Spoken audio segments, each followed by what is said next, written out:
పరిశుద్ధుడా, ప్రేమగల తండ్రి, దయగలిగిన దేవా, నీ పరిశుద్ధమైన ఘనమైన నామాన్ని బట్టి వందనాలు, స్తుతులు, స్తోత్రాలు, అద్భుతాలు, ఆశ్చర్య కార్యాలు చేయువాడా, కృపగలిగిన దేవా, నీకే వందనాలు. నాయన విత్తబోయే ప్రతి మాట నీరు కట్టి ఫలింపచేయండి. ప్రతి దైవ సేవకునికి ఈ వాక్యము ఉపయోగకరంగా మీరు మార్చమని, సహాయము దయచేయమని, బలపరిచి స్థిరపరచమని యేసు నామములో ప్రార్థిస్తున్నాము తండ్రి, ఆమేన్.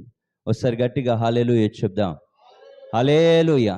నా ప్రియ దైవ సేవకులారా, ఇక్కడ రాయబడినటువంటి విషయాలను మనం గమనించగలిగితే, అపోస్తులైన పౌలు ఎఫెసీ సంఘానికి ఒక పత్రికను రాసి ఆ పత్రికలో విశేషమైనటువంటి మాటలు ఇక్కడ తెలియపరుస్తున్నా. ఈ రోజున ప్రతి సేవకునికి, ప్రతి క్రైస్తవునికి, ప్రతి విశ్వాసికి అవసరమైనటువంటి విషయాలు ఇక్కడ రాయబడి ఉన్నాయి. ఒక మాట చెప్పాలంటే, ఒక సైనికుడికి ఉండవలసినటువంటి లక్షణాలు ఏమైతే ఉంటాయో వాటిని ఇక్కడ రాయటం అనేది జరిగింది. చూడండి, ఈ రోజున లోకంలో ఉన్నటువంటి పరిస్థితులను మనం గమనించగలిగితే చాలా భయంకరమైన పరిస్థితులు మనం ఎదుర్కొంటూ ఉంటున్నాం. అనేక మంది సేవకులు ఎన్నో ఇబ్బందులు పడుతూ, ఎన్నో కష్టాలు, ఎన్నో బాధలు, ఎన్నో ప్రతికూలమైన పరిస్థితులు, ఎన్నో రోగాలు, ఎన్నో వ్యాధులు, ఇలాగా కుటుంబాల్లో సంతోషము లేకుండా, కుటుంబాల్లో సమాధానము లేకుండా, సంఘములో సమాధానము లేకుండా, సంఘములో సంతోషము లేకుండా అనేకమైన గలిబిలులు జరుగుతూ ఉంటున్నటువంటి కాలం ఇది. అవునా? చూడండి, ఎందుకు కాలం ఇలాగ మారిపోయింది అని కనుక మనం ఆలోచన చేస్తే, అపవాది ప్రతి కుటుంబంలో ఏలుబాటు చేస్తున్నాడు. ప్రతి జీవితంలో కూడా ఏలుబాటు చేస్తున్నాడు. కారణం ఏంటి అంటే, దేవుని బిడ్డలు బలవంతులుగా ఉండాల్సిన వారు, చెప్పండి, బలవంతులుగా ఉండక బలహీనులుగా ఉంటున్నారు. మనకి ఎక్కడ వీక్నెస్ ఉంటుందో సాతానుగాడు అక్కడే నిలబడతాడు. మిగిలినంతా బాగానే జరుగుతుంది. అది మన చూపులోన, మన మాటలోన, మన నడకలోన, మన పడకలోన, మన ప్రవర్తనలోన, దేంట్లో మనం వీక్గా ఉంటామో అక్కడే వాడు ఉంటాడు. మిగిలినంతా వాడికి సంబంధం లేదు. ప్రార్థన చేయనిస్తాడు, ఆరాధన చేయనిస్తాడు, వాక్యము చదవనిస్తాడు, ఎక్కడ పట్టుకోవాలో అక్కడ పట్టుకుంటాడు. చూడండి, అపోస్తుడైన పౌలు అద్భుతంగా ఇక్కడ మాట్లాడుతున్నాడు. ఒకసారి అక్కడ 10వ వచనం చదవగలిగితే, తుదకు ప్రభు యొక్క మహాశక్తిని బట్టి ఆయన యందు బలవంతులయ్యుండుడి అన్నాడు. చెప్పండి, క్రైస్తవుడు అంటే బలంగా ఉండాలి, సేవకుడు అంటే బలంగా ఉండాలి, విశ్వాస అంటే బలముగా. ఆయన యందు బలవంతులై ఉండండి అన్నాడు. చెప్పండి, ఎక్కడ?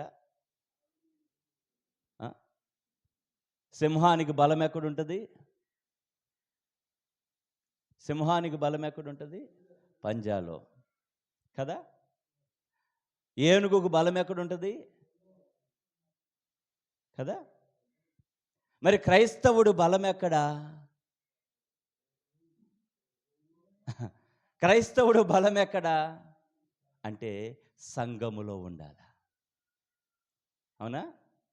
సహవాసములో ఉండాలి, దేవుని పరిచర్యలో బలముగా ఉండాలి, దేవునికి ప్రార్థించే విషయములో, పరిచర్య చేసే విషయములో, ప్రతి దాంట్లో కూడా క్రైస్తవుడు ఎలాగుండాలి? సేవకుడు ఎలాగుండాలి? బలముగా ఉండాలి. అపవాది తంత్రములను ఎదిరించుటకు శక్తిమంతులగునట్లు, అవునా, మనము దేవుని యందు బలవంతులై ఉండాలి అని దేవుని వాక్యము సెలవిస్తుంది. మనము ఆ రీతిగా దేవునిలో బలంగా ఉండటానికై దేవుని యొక్క సర్వాంగ కవచాన్ని అంట మనకు అనుగ్రహించాడంట. ఆ సర్వాంగ కవచం గురించి మనం నేర్చుకుందాం ఈరోజు. చూడండి, నా కింద కనబడుతుంది ఆ మాటలు మనం చూస్తే 14వ వచనం చదువుదాం. ఏలయనగా 14వ వచనం, దేవుడిచ్చు సర్వాంగ కవచమును ధరించుకొనుడి, ఏలయనగా మీ నడుమునకు సత్యమను దట్టి కట్టుకొని. ఎన్ని విషయాలు కనబడుతున్నాయి ఇక్కడ? తలెత్తి నాకెళ్ళి చూడండి, ఎన్ని కనబడుతున్నాయి? అక్కడ 6 విషయాలు కనబడుతున్నాయి. ఎన్ని? చెప్పండి. 6 కనబడుతున్నాయి. అవునా? ఈ పిక్చర్ కనపడుతుందా మీకు? కనబడుతుందా? ఎవరు? సైనికుడు. మనం ఎవరము? సైనికులం కదా. ఆ సైనికుడు ఈ సైనికుడు ఒకటవ్వాలి. ఆ సైనికుడికి ఉన్నవన్నీ ఇక్కడున్న ఈ సైనికులందరికీ ఖచ్చితంగా ఉండాలి. అవునా? సైనికుడికి వీటిలో ఏది లేకపోయినా చెప్పండి, యుద్ధంలో గెలవలేడు ఖచ్చితంగా. అంటే సైనికుడు యుద్ధము చేయటానికి కావలసిన ప్రతిదీ ధరించుకొనే వెళతాడు. ఇప్పుడు ఇక్కడున్న సైనికులమైన మనమందరము, అనగా సేవకులమైన మనమందరము కూడా ఈ సైనికుడికి ఉన్న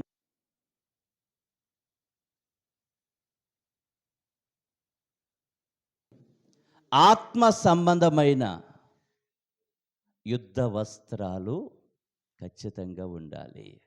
హల్లెలూయా. అక్కడ రాయబడిన, బైబిల్లో రాయబడిన మొట్టమొదటి మాట ఏంటి అంటే, 6 మాటలు రాసుకోండి, వరుసగా నేను చెప్తాను, రాసుకోండి. తర్వాత వాటిని గురించి కొంచెంగా వివరించి మనం ముగించేసుకుందాం. చూడండి, అక్కడ మొదటిది నడుమునకు సత్యమును దట్టి. రెండవది నీతి అను మైమరువు. మూడవది సిద్ధ మనస్సు అను జోడు. నాలుగవది విశ్వాసమను డాలు. ఐదవది రక్షణయను శిరస్రాణం. ఆరవది దేవుని వాక్యమును ఆత్మ ఖడ్గము. మరొకసారి చదువుతాను చూడండి. నడుమునకు సత్యమును దట్టి, నీతి అను మైమరువు, సిద్ధ మనస్సును జోడు, విశ్వాసమను డాలు, రక్షణయను శిరస్రాణం, దేవుని వాక్యమును ఆత్మ ఖడ్గము. హల్లెలూయా. అందరూ తలలెత్తి నాకెళ్ళి చూడండి. 6 విషయాలు కనబడుతున్నాయి ఇక్కడ. ప్రతి సైనికుడు కూడా ఈ 6ని ధరించుకొని ఉండాల్సినటువంటి అవసరత ఖచ్చితంగా ఉంది. ఈ 6ని ధరించుకొని ఉన్నప్పుడే యుద్ధము తాను అనుకున్న రీతిలో చేయగలుగుతాడు, తాను అనుకున్న విధానములో చేయగలుగుతాడు. హల్లెలూయా. అందరం చెప్దామా గట్టిగా. నా ప్రియ దైవ సేవకులారా, వీటిలో ఒక్కొక్కటిగా మనము ధ్యానం చేయగలిగితే, మొదటిది అక్కడ రాయబడినటువంటి మాట, నడుమునకు సత్యమును దట్టి. మీకు తెలుసా ఎప్పుడు నడుము కడతారు? చెప్పండి, ఎప్పుడు నడుము కడతారు? ఇంకా త్వరగా చెప్పాలా? అందరూ సేవకులే, మీకు అనుభవాలు ఉంటాయి కానీ అడుగుతున్నా, ఏదో మీకు తెలియదని కాదు. చెప్పండి, మీకు అర్థమవటం కోసం ఒక మాట చెప్తాను. కుటుంబంలో ఎవరైనా చనిపోయినప్పుడు ఆ కుటుంబంలో పెద్ద కొడుకు ఎవరైతే ఉంటారో ఆ సమాధి కార్యక్రమము లేకపోతే ఆ భూస్థాపన కార్యక్రమము చేసేప్పుడు లోక సంబంధంగా ఉండేవాళ్ళు, విగ్రహారాధికులు చూడండి, ఏం చేస్తారు అంటే నడుముకి ఒక తుమాలు కడతారు, టవలు కడతారు. ఎందుకు? నడుముకి పెద్ద కొడుకు ఎందుకు కడతారో చెప్పనా? తండ్రి చనిపోయిన తర్వాత తండ్రి అప్పటి వరకు కుటుంబాన్ని నడిపించిన విధానం, ఆ బాధ్యత అంతా తండ్రి తర్వాత ఏ కొడుకుకైతే ఆ నడుము కట్టారో ఆ బాధ్యతని అతను మోయాలి. అంటే ఇక్కడ నడుముకు సత్యమును దట్టి ఎందుకు అని గనక మనం ఆలోచన చేస్తే, అప్పటి నుంచి ఆ బాధ్యతను ఏ రీతిగా అయితే అతను మోస్తాడో అదే రీతిగా క్రీస్తుని అంగీకరించినటువంటి మనం, దైవ సేవకులుగా పిలువబడినటువంటి మనం, దైవ సేవకులుగా ఏర్పాటు చేయబడినటువంటి మనం ఆ, చెప్పండి, దేవుడు అప్పగించినటువంటి బాధ్యతను మనము స్వీకరించాలి. నడుము కట్టడం అంటే అది. హల్లెలూయా, హల్లెలూయా. అంటే ఇప్పుడు యేసుక్రీస్తు ప్రభుల వారు 12 మంది శిష్యులను ఏర్పాటు చేసుకున్నాడు, అవునా? ఆయన ఆరోహణమై వెళ్ళిపోయేప్పుడు వారితో చెప్పినటువంటి మాట ఏంటో తెలుసా? మీరు సర్వలోకానికి వెళ్ళి సర్వ సృష్టికి సువార్తను ప్రకటించండి, నమ్మిన వారికి బాప్తిస్మం ఇవ్వండి, సమస్త జనులను నా శిష్యులుగా మీరు తయారు చేయండి అన్నాడు. హల్లెలూయా. నా ప్రియ దైవ సేవకులారా, అంటే దేవుడు ప్రతి ఒక్కరికి కూడా బాధ్యతను అప్పగిస్తున్నాడు. ఏం అప్పగిస్తున్నాడు?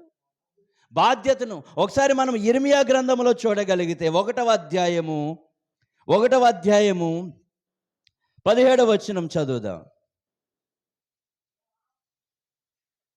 1వ అధ్యాయము 17వ వచనం. కాబట్టి నీవు నడుము కట్టుకొని నిలవబడి నేను నీకు ఆజ్ఞాపించున్నదంతయు వారికి ప్రకటన చేయము, భయపడకుము. లేదా నీకు భయము పుట్టింతును. ఇర్మియా ప్రవక్త యవ్వన కాలములో, చాలా చిన్న వయసులో దేవుని చేత, చెప్పండి, నిర్ణయించబడినటువంటి వ్యక్తి. అతనితో దేవుడు మాట్లాడుతున్నటువంటి మాట ఏంటో తెలుసా? జనములకు ప్రవక్తగా ఇక్కడ మాట్లాడుతున్నటువంటి విషయాలు ఏంటని కనుక మనం ఆలోచన చేస్తే, అక్కడ రాయబడినటువంటి మాట, కాబట్టి నీవు నడుము కట్టుకొని నిలవబడి నేను నీకు ఆజ్ఞాపించినదంతయు వారికి ప్రకటన చేయము అన్నాడు. తలెత్తి నాకెళ్ళి చూడండి, ఏంటిదంట?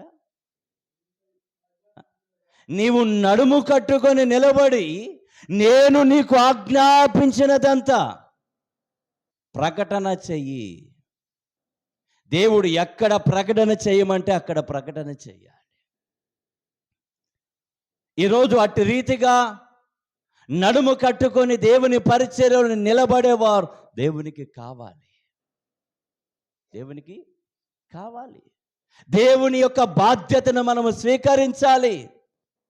తండ్రి తర్వాత కుమారుడు ఆ కుటుంబ బాధ్యతలను ఏ రీతిగా అయితే స్వీకరిస్తాడో, ఏ రీతిగా అయితే ఆ కుటుంబాన్ని ఆనాటి నుంచి నడిపించడానికి ఇష్టపడతాడో, ఎప్పుడైతే ఈ పరిశుద్ధ గ్రంథమైన బైబిల్ మనం పట్టుకొని బోధించటము ప్రారంభించామో ఆనాటి నుంచి మనము కూడా ఆ రీతిగా, చెప్పండి, నడుము కట్టుకొని దేవుని వాక్యాన్ని ప్రకటించాల. హల్లెలూయా, హల్లెలూయా, హల్లెలూయా, హల్లెలూయా. నడుమునకు సత్యమును దట్టి కట్టుకోనండి అన్నాడు. ఇంకాస్త మనం ముందుకెళ్తే రాజుల మొదటి గ్రంథము 18వ అధ్యాయము 46వ వచనం చదువుదాం. 18వ అధ్యాయము 46వ వచనం. యెహోవా హస్తము ఏలియాను బలపరచగా అతడు నడుము బిగించుకొని ఆహాబు కంటే ముందుగా పరిగెత్తుకొని పోయి, హల్లెలూయా, శబ్దమ గట్టిగా, ఇర్మియా నడుము కట్టుకున్నాడు. ప్రవక్త అయిన ఇర్మియా నడుము కట్టుకున్నాడు. ప్రవక్త అయినటువంటి ఏలియా నడుము కట్టుకున్నాడు. అహాబు కంటే ముందుగా వెళ్ళాడని అక్కడ రాయబడి ఉన్నది.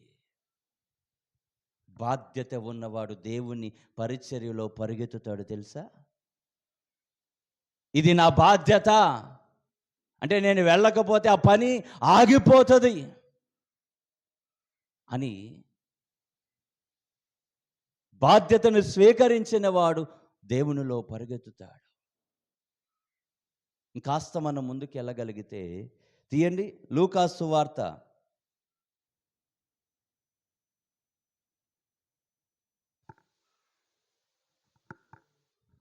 హల్లెలూయా.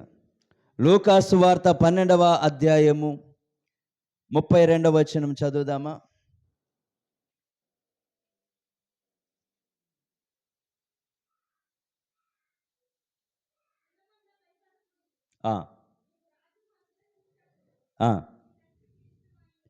నీ తండ్రికి ఇష్టమై ఉన్నది.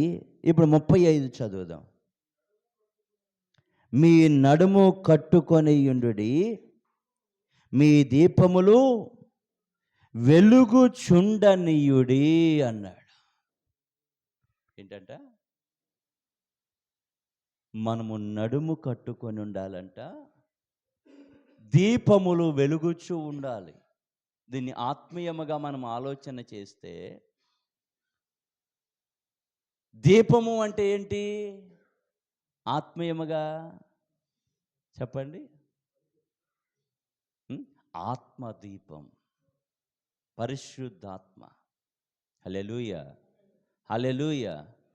ఈ పరిశుద్ధాత్మ మనలో వెలుగుచూ ఉండాలంట. ఎవరి జీవితంలో వెలుగుతుంది అంటే ఎవరైతే దేవుని పరిచర్య బాధ్యతగా చేస్తారో పరిశుద్ధాత్మ వెలుగు ఆ జీవితంలో ఉంటుంది. యేసుక్రీస్తు ప్రభుల వారు ఆయన ఆరోహణమై వెళ్ళిపోతూ 10 దినాలు మీరు కనిపెట్టి ప్రార్థన చెయ్యండి, మీ యొద్దకు ఆదరణకర్తను పంపిస్తాను, ఆదరణకర్త మిమ్మల్ని సర్వసత్యములోనికి నడిపిస్తాడని దేవుడు చెప్పాడు.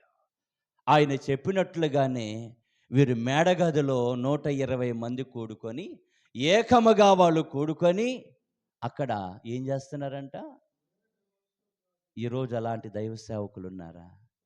10 దినాలు గదిలో నుంచి బయటికి రాకుండా ప్రార్థన చేసేవాళ్ళు. 10 దినాలు ప్రార్థన చేసే వాళ్ళు ఉన్నారా? దేవుడు వారికి చెప్తున్నాడు, మీ యొద్ద ఎల్లప్పుడూ ఉండటానికై వేరొక ఆదరణకర్త నేను పంపిస్తాను, అనగా సత్య స్వరూపియగు ఆత్మను. హల్లెలూయా, హల్లెలూయా. ఆత్మ లేనివాడు నా వాడు కాదన్నాడు.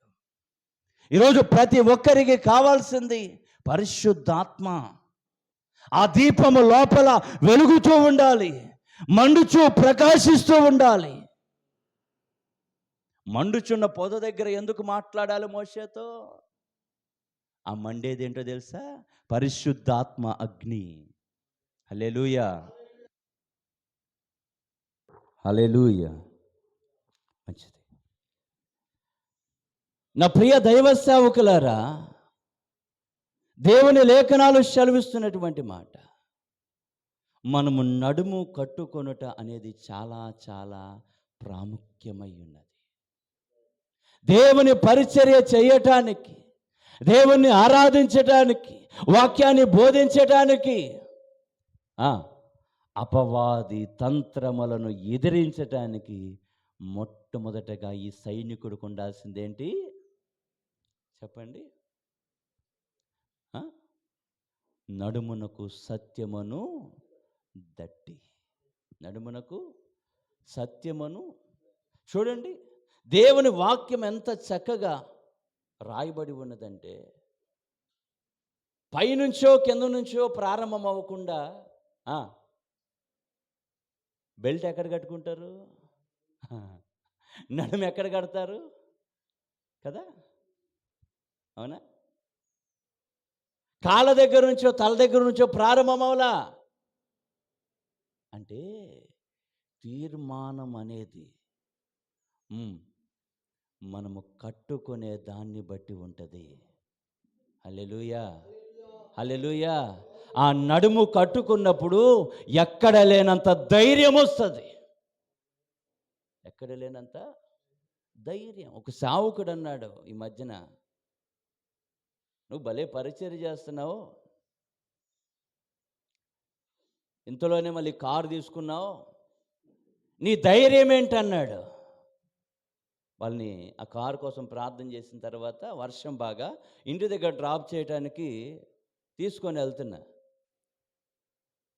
నీ ధైర్యం ఏంటి ఆనంద్ అన్నాడు. వెంటనే నేనేమన్నాను తెలుసా, దేవుడే నా ధైర్యం అన్న. హల్లెలూయా. ఇప్పుడు మనం కట్టుకోవాల్సింది ఎవరిని అంటే, మన నడుముకి దేవుణ్ణి.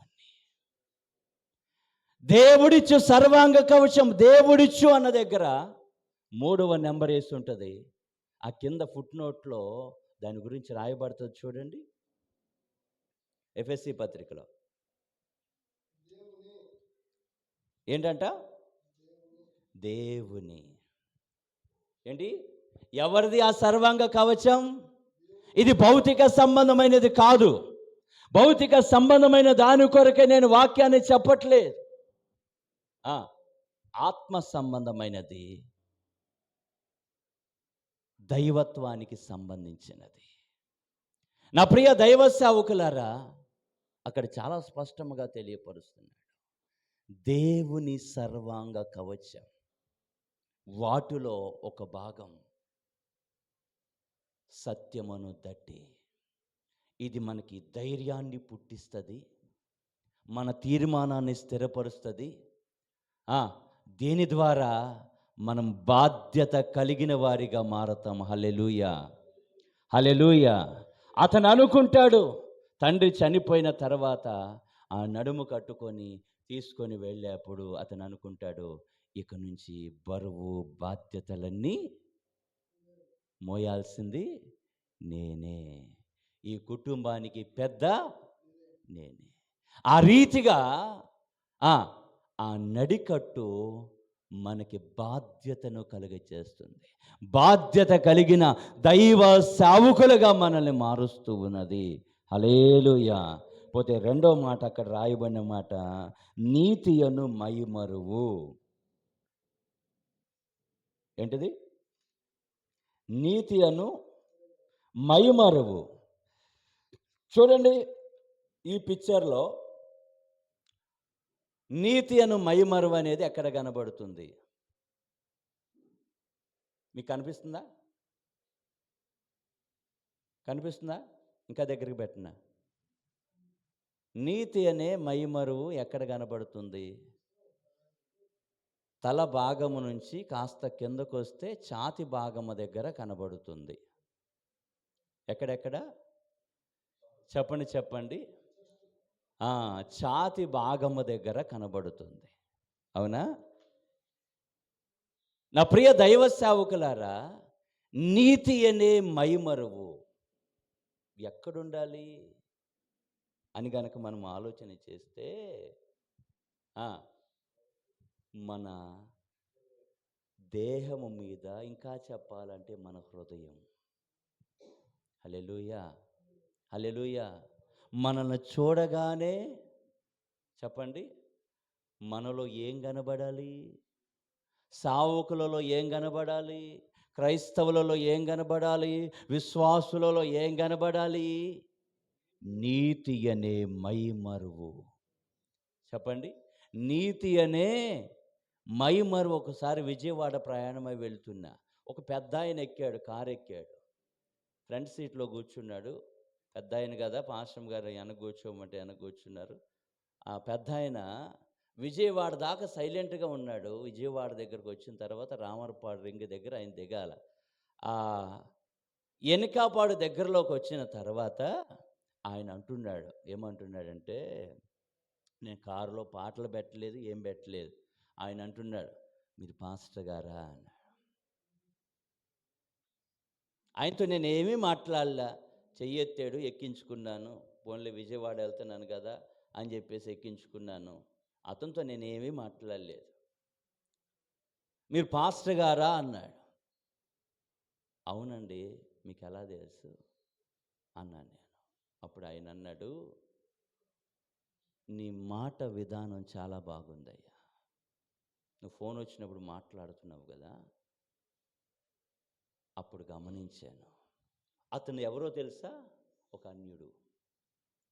ఎవరు? చెప్పండి. అతను ఎవరు? ఒక అన్యుడు. నేను కల్పితమేమి చెప్పట్లే, సత్యాన్ని చెప్తున్నాను మీకు. నీతి ఎదటి వ్యక్తికి కనబడాలి, మనం చెప్పుకుంటే వచ్చేది కాదు. నేను ఎంత నీతిమంతునో నీకు తెలుసా అంటాం కదా. ఎదటి వ్యక్తిని అడుగుతాం, నేను ఎంత భక్తిపరుడో నీకు తెలుసా, ఎంత నీతిమంతుడో నీకు తెలుసా. మనం చెప్పుకుంటే తెలిసేది కాదు, మనం చెప్పకుండానే తెలియాలి. హల్లెలూయా, హల్లెలూయా. మనం చెప్పకుండానే తెలియాలి. దీని పరిశుద్ధ గ్రంథమైన బైబిల్లో యెషయా ప్రవచన గ్రంథం 59వ అధ్యాయము తీయండి.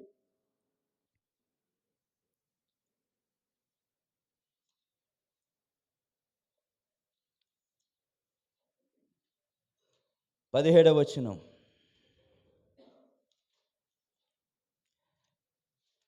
59వ అధ్యాయము 17వ వచనము.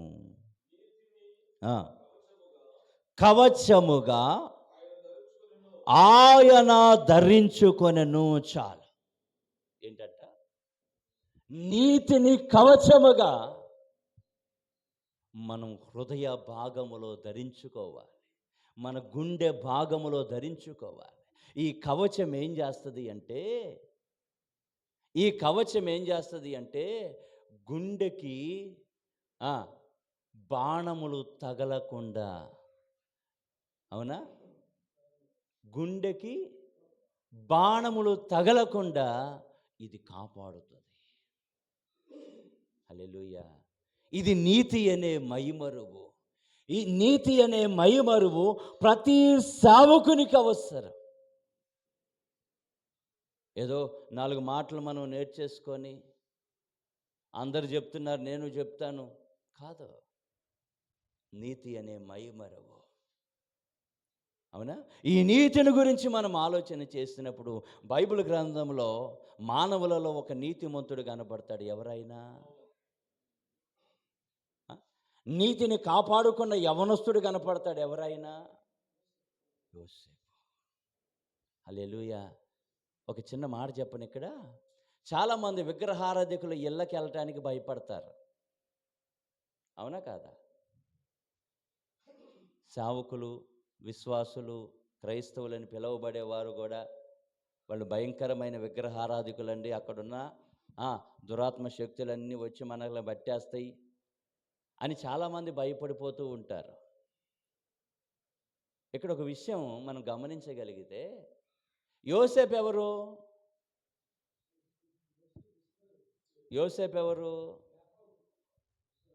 ఇశ్రాయేలుడే కదా, దేవుని బిడ్డే కదా, దేవుని ప్రజల్లో ఒక వ్యక్తి కదా, అవునా. ఇప్పుడు పోతీఫర్ ఎవరు? భయంకరమైన అన్యుడు. అన్యుడు అని సింపుల్గా మనం మాట్లాడటానికి లేదు, భయంకరమైన అన్యుడు. బైబిల్లో రాయబడిన అద్భుతమైన మాట ఏంటో తెలుసా? యోసేపు పోతీఫర్ ఇంట్లో ఉన్న కారణాన్ని బట్టి అంట పోతీఫర్ ఆశీర్వదించబడ్డాడు. హల్లెలూయా, హల్లెలూయా. నువ్వు ఏ విగ్రహారాధికుడి ఇంటికైనా నిర్మోహమాటముగా నువ్వు వెళ్ళొచ్చా? ఎందుకంటే దేవుని బలం, దేవుని శక్తి నీలో ఉంది. ఏ దురాత్మ శక్తులు నిన్ను ఏమీ చేయలేవు. నువ్వు వెళ్ళుట ద్వారా చెప్పండి, ఆ ఇల్లు ఆశీర్వదించబడుతుంది. హల్లెలూయా.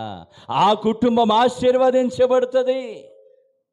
అంతేగాని దైవ సేవకులు కాళ్ళతో పాటు వచ్చేస్తే ఇంకెందుకు దైవ సేవకుడు సేవ చేయటం? నీకు అర్థమవుతుందా? ఈనాటికి కాళ్ళు కడుక్కొని ఇంట్లోకి వెళ్ళే సేవకులు ఉన్నారా లేదా? చెప్పండి. భూస్థాపన కార్యక్రమం చేయటానికి స్నానం చేసి మంచిగా బట్టలు వేసుకొని వెళ్ళిపోతాను నేను. భూస్థాపన కార్యక్రమం అయిపోయిన తర్వాత డైరెక్ట్గా ఇంట్లోకి వెళ్ళిపోతాను నేను.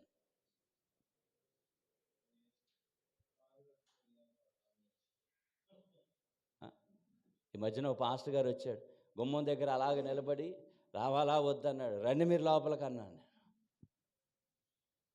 అందరు కాళ్ళు కడుక్కుంటే ఆయన కూడా ఆగి కడుక్కుందామని ఆగాడు. కాళ్ళు కడుక్కునేది ఎందుకు అంటే, కాళ్ళకి మట్టి అంటితే, దుమ్ము అంటితే కాళ్ళు కడుక్కోవాల. అవునా? కాళ్ళు శుభ్రంగా ఉన్నప్పుడు మరలా చెప్పండి. అంటే ఇది ఒక సెంటిమెంట్. ఈనాటికి చాలామంది అంటే ఏంటి అర్థం? లోపల భయం.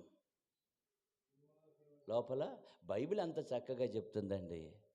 అక్కడోళ్ళు ఇక్కడికి రావటానికి వీల్లేదు, ఇక్కడోళ్ళు అక్కడికి వెళ్ళటానికి వీల్లేదు. అవునా? రాయబడి ఉందా లేదా? ధనవంతుడు లాజరు దగ్గర చాలా స్పష్టంగా కనబడుతుందా? అక్కడోళ్ళు ఇక్కడికి రావటానికి లేదంటే ఇంకా సచ్చినోడు వస్తాడేమో అన్నట్టుగా బాధపడిపోతూ భయపడిపోతూ ఉంటే ఇంకేం సేవ చేస్తారు? నా ప్రియ దైవజనాంగమ్మ, మనలో నీతి ఉంటే, నీతి అనే మైమరువు మనము ధరించుకున్నప్పుడు మనము ఎక్కడ అడుగు పెట్టినా అది ఆశీర్వాదకరంగా మారుతుందంతే. అది దీవెనకరంగా మారుతుంది. ఎంత పాడైపోయిన జీవితమైనా అప్పటి వరకు అది పాడైపోయిందే కాదంటలా, మనం అడుగు పెట్టిన తర్వాత దాని స్థితి మారిపోతుంది. హల్లెలూయా, హల్లెలూయా, హల్లెలూయా. నా ప్రియ దైవ జనాంగమా, నీతి అనే మైమరువు మన జీవితాలకి అవసరం. సైనికుడికి ఖచ్చితంగా అవసరం. ఈరోజు మనమంతా సైనికులం. ఏ సైనికులు? ఏ సైనికులు? 9ంటికి లేచే సైనికులు, 8ంటికి లేచే సైనికులు, 5 నిమిషాలు ప్రార్థన చేసి ఆ ప్రార్థన అయిపోబోయే లోపే గొరకబెట్టి నిద్రపోయే సైనికులు చాలామంది ఉన్నారు. సైనికుడు నిద్రపోతే బ్రతుకుతాడా చస్తాడా? కదా. సైనికుడు అంటే మెలకువగా ఉంటాడు. యుద్ధం టైం ఎప్పుడవుతుందా, సమయం ఎప్పుడు ఆసన్నమవుతుందా అని చెప్పండి, కసితో ఎదురు చూస్తూ ఉంటాడు. దావీదు ఎదురు చూశాడా లేదా? దావీదు ఎదురు చూశాడా లేదా? సౌలు అంటున్నాడు, నా కవచం నువ్వు ధరించుకో. నీ కవచం నాకు అవసరంలా, నా డాలైనా తీసుకో అన్నప్పుడు ఆయన ఏమన్నాడు తెలుసా? దేవుడే నాకు డాల. హల్లెలూయా. ఇప్పుడు దావీదు ఏ కవచాన్ని ధరించుకున్నాడు అంటే, దేవుడిచ్చే సర్వాంగ కవచాన్ని ధరించుకున్నాడు. కాబట్టే గొలియాతును కుప్పగూల్చేశాడు. హల్లెలూయా, హల్లెలూయా. ఇంకాస్త మనం ముందుకెళ్తే కీర్తన గ్రంథం 4వ సంకీర్తన 1వ వచనం చదువుదామా?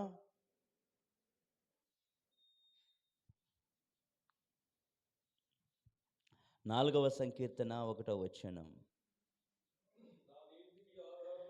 నా నీతికి ఆధారమగు దేవా, నేను మొరపెట్టినప్పుడు నాకు ఉత్తరమిమ్ము.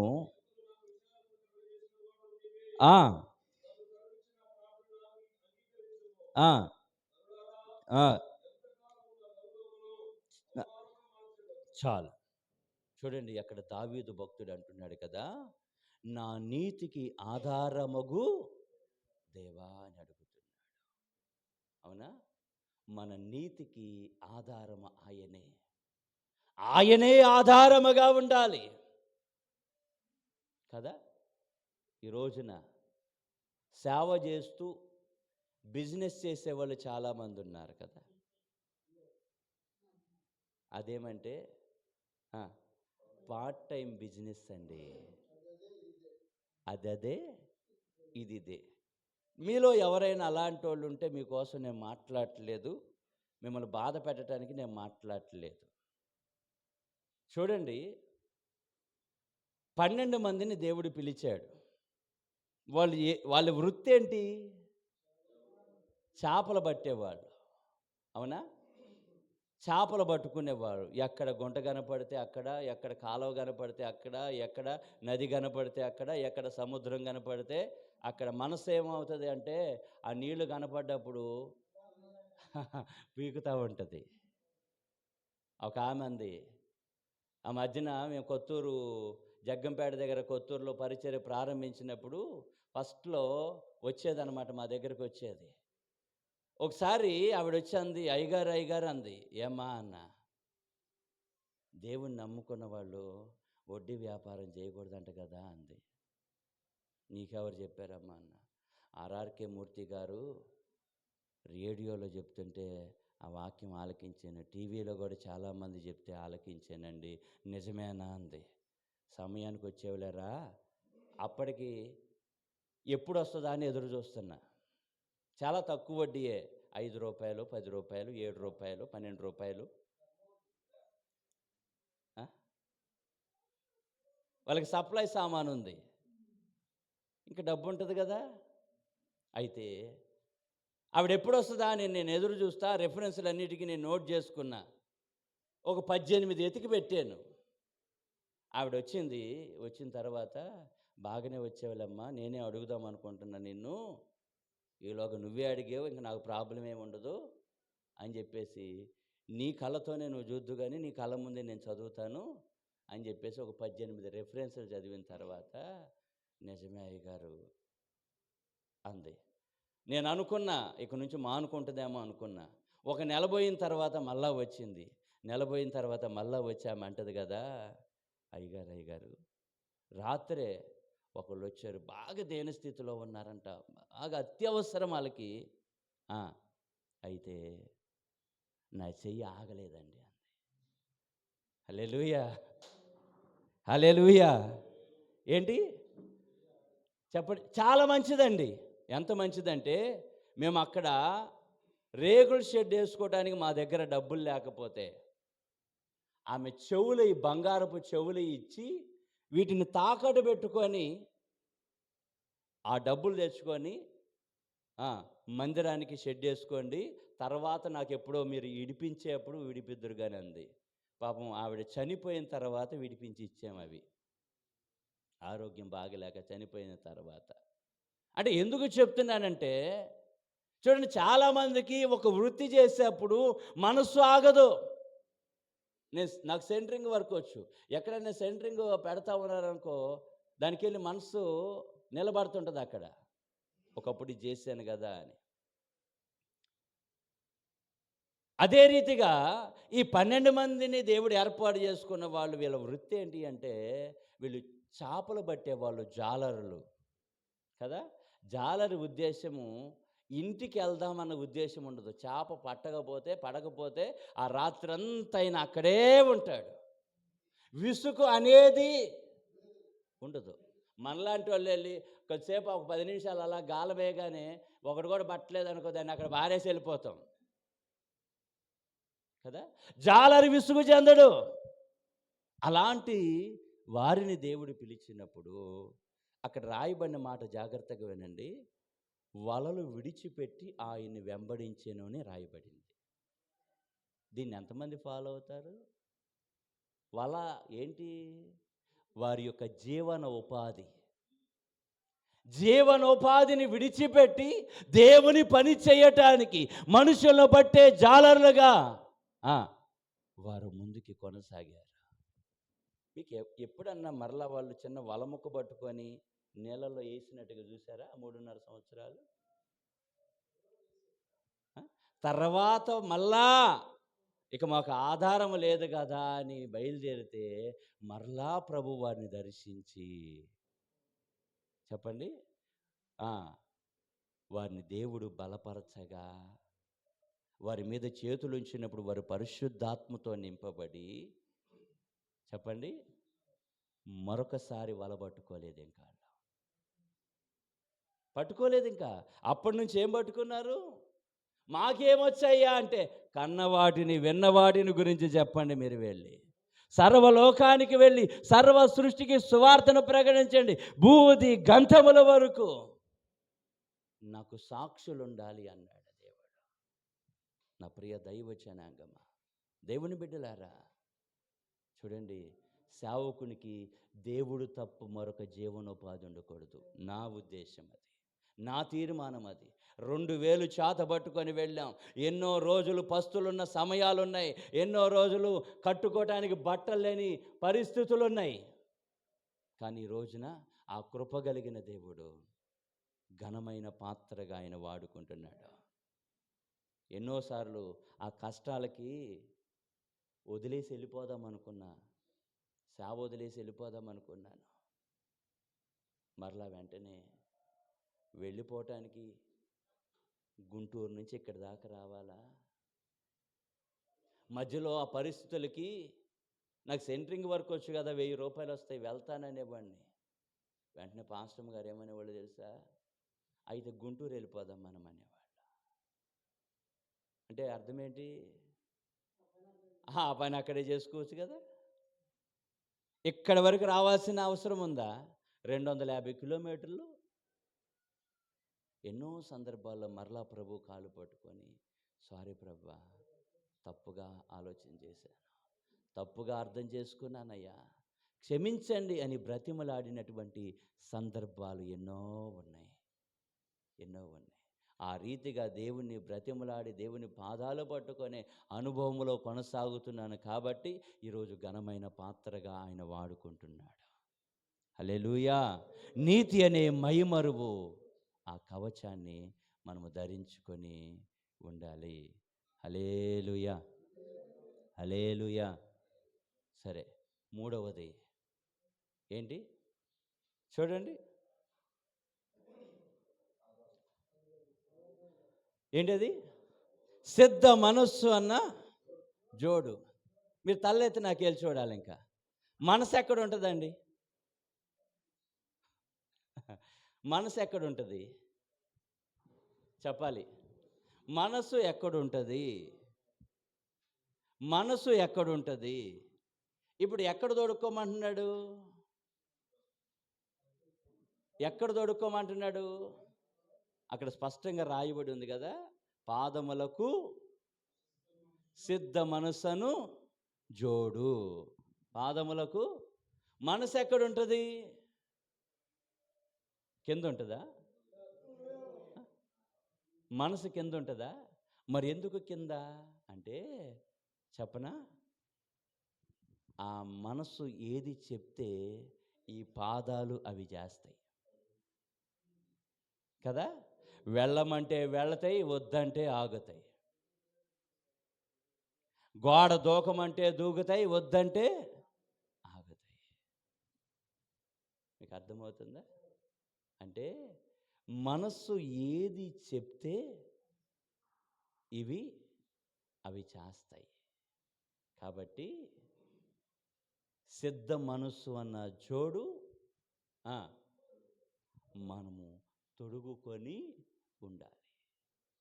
మనసుకి పాదములకి ముడిపడి ఉన్నది, కనెక్షన్ ఉన్నది, చాలా దగ్గర కనెక్షన్. అది చాలా దగ్గర. ఇది చెప్పిన వెంటనే అప్పటి వరకు వెళ్దాం వెళ్దాం వెళ్దామని తొందరపడిన ఈ కాలు కాస్త ఏమవుతుంది, వెళ్ళిపోయి కూర్చుడిపోతాం. ఇంకా అదేయా ఇప్పుడు దాకా వస్తానన్నావు రాలేదేంటంటే, అది ఇప్పుడే చుట్టాలు వచ్చారండి. నీకు అర్థమవుతుందా? ఇప్పుడే ఒక ఆయన వచ్చి వెళ్ళిపోయాడు, అందుకే లేట్ అయిపోయింది కదా. మళ్ళీ మీరు ఏమన్నా అనుకుంటారేమో, మిమ్మల్ని బాధ పెట్టడం ఎందుకని. ఇంతకీ దీన్ని ఆపింది ఎవరు? మనసు. ఏమి లేదు, సిద్ధపాటు లేదు దీనికి. ఏమి లేదు? చెప్పండి చెప్పండి. ఏమి లేదు? సిద్ధపాటు లేదు. పేతురు రాసిన మొదటి పత్రిక 5వ అధ్యాయము 2వ వచనం తీయండి.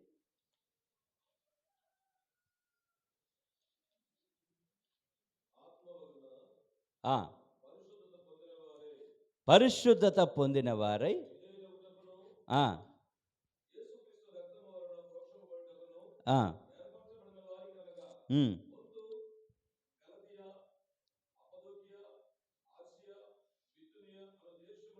ఎక్కడ చదువుతున్నారు బ్రదర్? బలిమి చేత కాక దేవుని చిత్త ప్రకారము ఇష్టపూర్వకముగాను సిద్ధ మనసుతోనూ మీ మధ్యనున్న దేవుని మందను పై విచారణ చేయుచు దానిని కాయుడి. హల్లెలూయా. మందని కాయాలి అంటే ఖచ్చితంగా సిద్ధ మనస్సు ఉండాలి. మనసుకు సిద్ధపాటు లేకపోతే చెప్పండి, మంద నిలబడదు. మనసుకు సిద్ధపాటు లేకపోతే సంఘము కట్టబడదు. కారణం ఏంటో తెలుసా?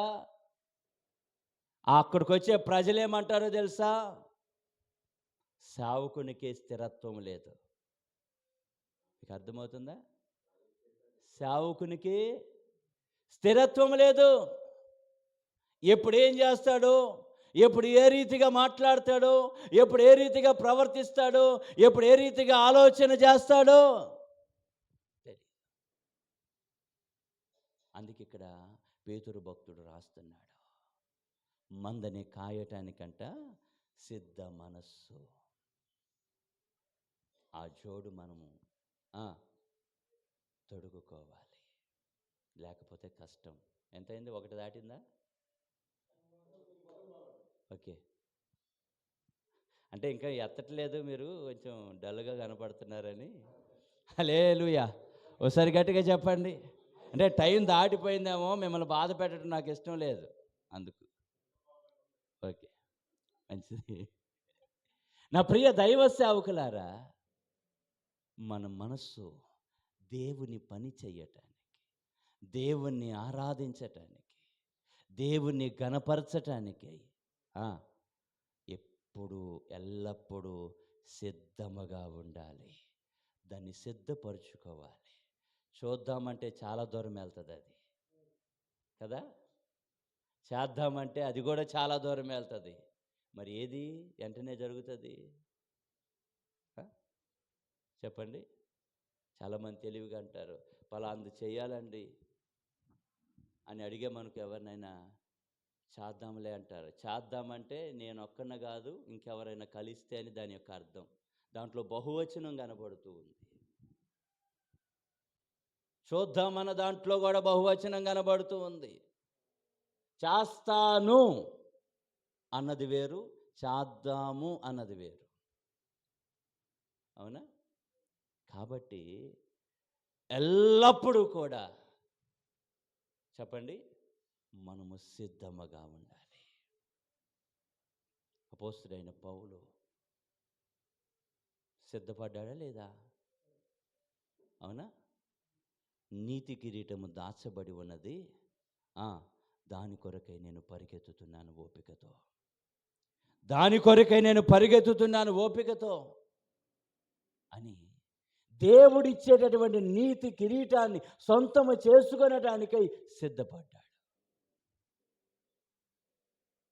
మీకు అర్థమవుతుందా? దేవుని పరిచర్య చేయటానికి, దేవుణ్ణి ఆరాధించటానికి, దేవుని మహిమపరచటానికి, దేవుని కార్యాలు చేయటానికి ఎల్లప్పుడూ మన మనస్సు సిద్ధముగా ఉండాలి. అవునా? దానిని సిద్ధపరుచుకోవాలి. యుద్ధానికి వెళ్ళేవాడు కత్తి మర్చిపోతాడా? మర్చిపోతాడా? మర్చిపోతే చచ్చిపోతాడు కదా. క్రైస్తవుడికి ఖచ్చితంగా స్థిరత్వం ఉండాలి. మనకి స్థిరత్వం ఉంటే మన దగ్గర ఉన్నది 10 మంది అయినా 10 మందికి స్థిరత్వం ఉంటుంది. అవునా? మనకి స్థిరత్వం లేకపోతే 10 మంది ఏం చేస్తారో తెలుసా? 10 దిక్కులకి వెళ్తుంటారు. వాళ్ళు వెళ్తే ఏం జరుగుతుంది? 2 అంజూరపు చెట్లు ఉన్నాయి, ఒకటి తోటలో ఉంది, ఒకటి త్రోవ పక్కన ఉంది. త్రోవ పక్కన ఉన్న అంజూరపు చెట్టు శపించబడింది. రెండిటి పరిస్థితి ఒకటే, కానీ దానికి అడ్డుపడే వాళ్ళు ఉన్నారు, దీనికి అడ్డుపడే వాళ్ళు లేరు. కారణం ఏంటి? ఇది త్రోవ పక్కన ఉంది. ఇప్పుడు మనం మార్గంలో వెళ్తూ ఉంటే కొన్ని చింత చెట్లు కనపడుతూ ఉంటాయి కదా. ఎవరైనా చింతకాయ కోసుకోవాలనుకోండి, ఎవరిని అడిగే పని లేదు. అక్కడ ఆగుతాడు, బండి ఆపి ఒక రాయో కర్రో ఇసిరేస్తాడు. మామిడికాయల టైం అయినా అంతే. కారణం ఏంటి?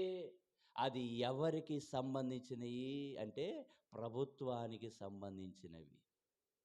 దానికి ఒక కాపరి లేడు. కాపరి అంటే ఏ జీవితాలు ఇవి? స్థిరత్వం లేని జీవితాలు. ఈ రోజున సేవకులు కూడా అలాంటి పరిస్థితుల్లో ఉండేవాళ్ళు అనేక మంది ఉన్నారు.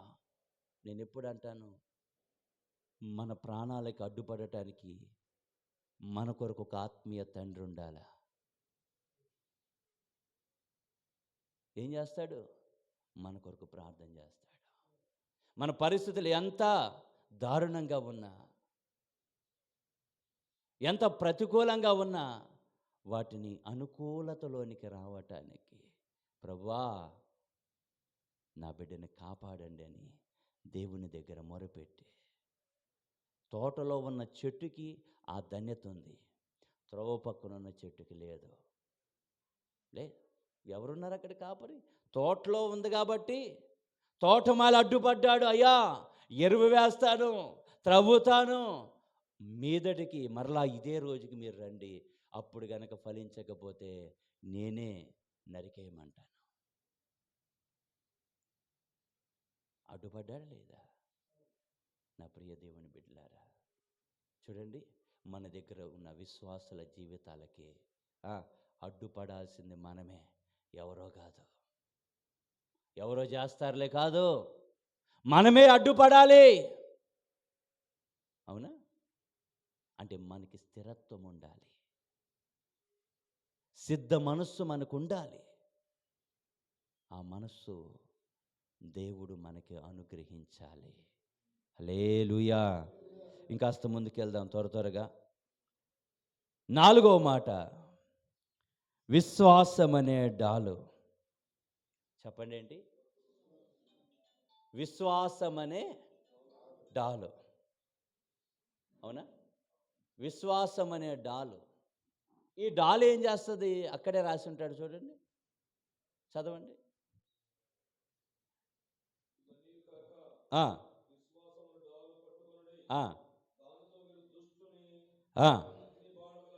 అగ్ని బాణములన్నిటినీ ఆర్పుటకు శక్తిమంతులగుదురు. ఈ డాలు యొక్క పని ఏంటి అంటే, బాణము ఈ సైడ్ నుంచి వచ్చినా, ఈ సైడ్ నుంచి వచ్చినా, ఈ సైడ్ నుంచి వచ్చినా, ఈ సైడ్ నుంచి వచ్చినా, పైనుంచి వచ్చినా, కింద నుంచి వచ్చినా, ఈ డాలుని ఎటు కావాలంటే,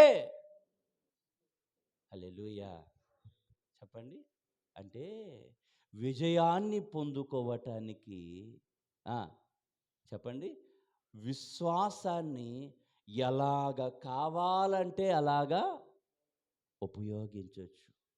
మంచికి, చెడుకు కాదు నేను చెప్పేది. ఎలా కావాలంటే అలాగా ఉపయోగించవచ్చు. చూడండి, పరిశుద్ధ గ్రంథమైన బైబిల్లో కీర్తన గ్రంథము 35వ సంకీర్తన 2వ వచనం.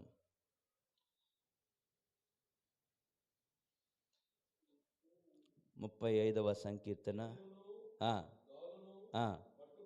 పట్టుకొని నా సహాయముకై లేచి నిలువుడి. దావీదు దేవుడే నాకు డాలని చెప్పాడు. దావీదు చిన్నోడు. ఈ డాల్ ఎంత ఉంటుంది అంటే, దీని యొక్క బరువు ఎంత ఉంటుంది అంటే సుమారుగా 3 కేజీలన్నర ఉంటుంది. ఎంత చెప్పండి? 3 కేజీలు పైన, 3 కేజీలన్నర సుమారుగా. దాన్ని మోయలేడు కదా. కానీ ఈ డాలు మన శరీరాన్ని అగ్ని బాణముల నుంచి కాపాడటానికి, దుష్టుడు వేసే ప్రతి బాణాలను అగ్ని బాణాలు అని రాయబడి ఉంది అక్కడ, ఆర్పుటకు. అవునా? ఈ విశ్వాసం అనేటటువంటి డాలు మనం పట్టుకొని ఉండాలి. అది ఉన్నప్పుడు ఆ శత్రువు వేసేటటువంటి బాణములు అనగా ప్లాన్స్ ఏమైతే ఉంటాయో అవేది కూడా మనకి ఎంత తెలుసో మనకంటే ఎక్కువ తెలుసు ఆడికి కదా. అవునా? మన వాక్యం ప్రకారంగా మాట్లాడితే వాడు వాక్యం ప్రకారంగానే మాట్లాడతాడు. మనకి వాక్యం ఆధారం, వాడికి ఏది ఆధారం? వాక్యమే ఆధారం. మీకు తెలుసా, యేసుక్రీస్తు ప్రభువారు 40 దినాల ఉపవాసం ఉండిన పిమ్మట అపవాది చేత శోధించబడ్డాడు అన్నటువంటి మాట మనం ఎరిగినదే. అయితే అక్కడ జరిగినటువంటి సంభాషణ మనం గమనిస్తే వాడు వాక్యాన్ని మాట్లాడుతున్నాడు. ఈ రాళ్ళు రొట్టెలుగా చేసుకో అని మాట్లాడుతున్నాడు. ఇక్కడి నుంచి దూకు, దేవదూతల మీద చేతులు ఎత్తి పట్టుకుంటారు కదా అని ఎక్కడ రాయబడిన 91వ సంకీర్తనలో రాయబడినటువంటి మాటలను ఎత్తి అక్కడ మాట్లాడుతున్నాడండి. అవునా? అదే వాక్యాన్ని ఆధారంగా వాడు మాట్లాడుతున్నాడు. అదే వాక్యాన్ని ఆధారంగా మనం మాట్లాడుతూ ఉన్నాం. అదే వాక్యాన్ని ఆధారంగా దేవుడు మాట్లాడుతున్నాడు.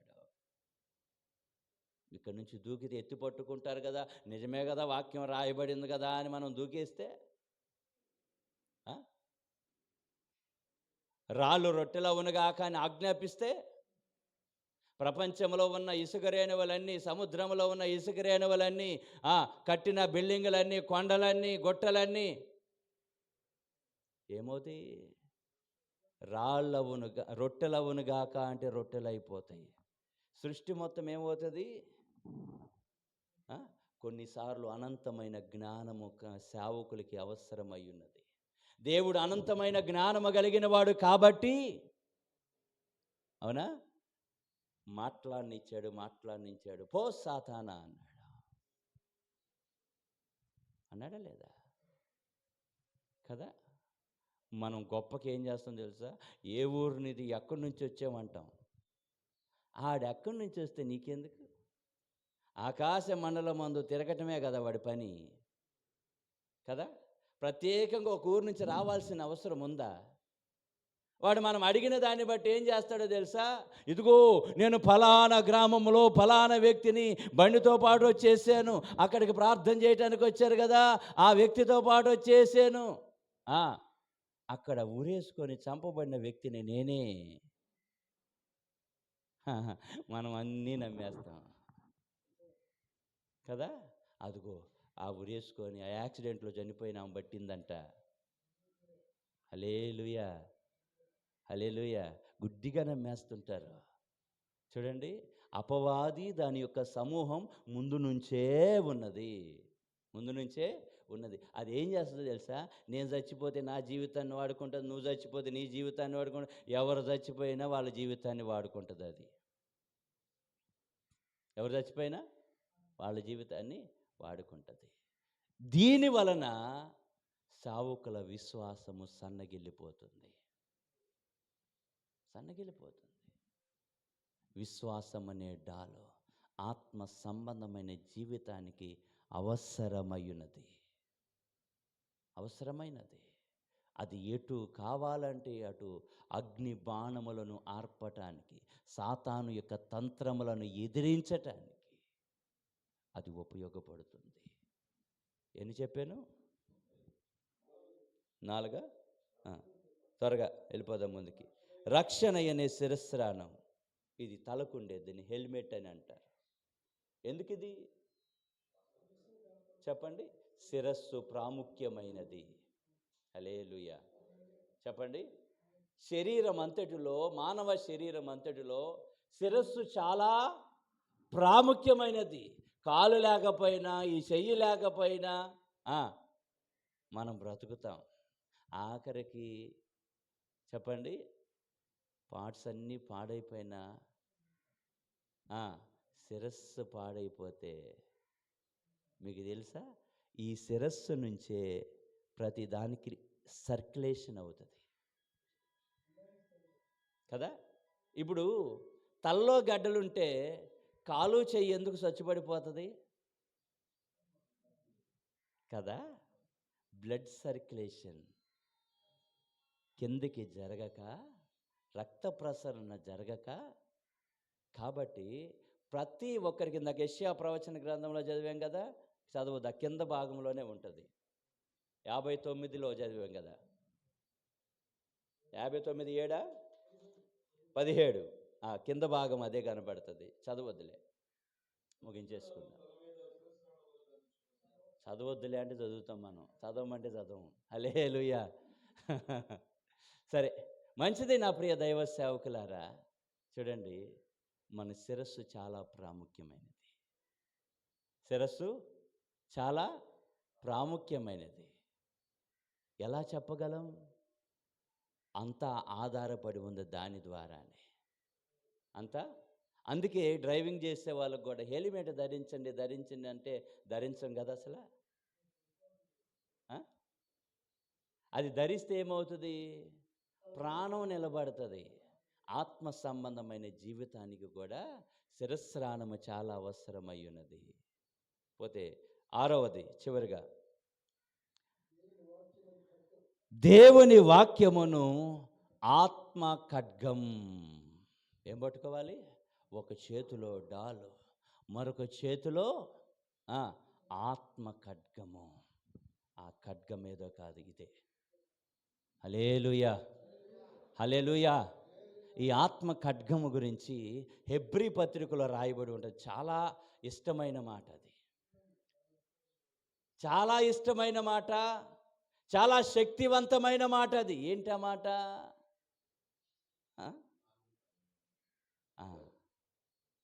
చూస్తారా ఒకసారి? బలము గలదై రెండంచులు గల ఎటువంటి ఖడ్గము కంటేను వాడిగా ఉండి ప్రాణాత్మలను కీళ్లను మూలుగులను విభజించినంత మట్టుకు దురుచు హృదయం యొక్క ఆలోచనలు తలంపులను. బైబిల్లో 2 ఖడ్గాలు ఉన్నాయి. ఒకటి రెండంచుల పదును కలిగిన ఖడ్గము, రెండవది రెండంచుల పదును కలిగిన ఎటువంటి ఖడ్గము కంటేను వాడిగలిగినటువంటి ఖడ్గం. రెండంచుల పదును కలిగిన ఖడ్గం ఏది? సాతాను ఖడ్గం. అది దానికంటే వాడిగలిగిన ఖడ్గం హెబ్రీ పత్రికలో రాయబడిన ఖడ్గం. అవునా? వాక్యం అనే ఆత్మ ఖడ్గం ఖచ్చితంగా మనకి అవసరమై ఉన్నది. ఈ ఆత్మ ఖడ్గము ద్వారా ఏం చేయగలుగుతాం? చెప్పండి చెప్పండి. ఆత్మ సంబంధమైన యుద్ధము, ఆత్మ సంబంధమైన, చెప్పండి, ఆత్మ సంబంధమైన యుద్ధం. ఈ సర్వాంగ కవచాన్ని ఎందుకు దేవుడు ధరింపజేస్తున్నాడు అని గనక ఆలోచన చేస్తే, ఆ పై వచనాల్లో అంటాడు కదా, ఏమని అంటాడో తెలుసా?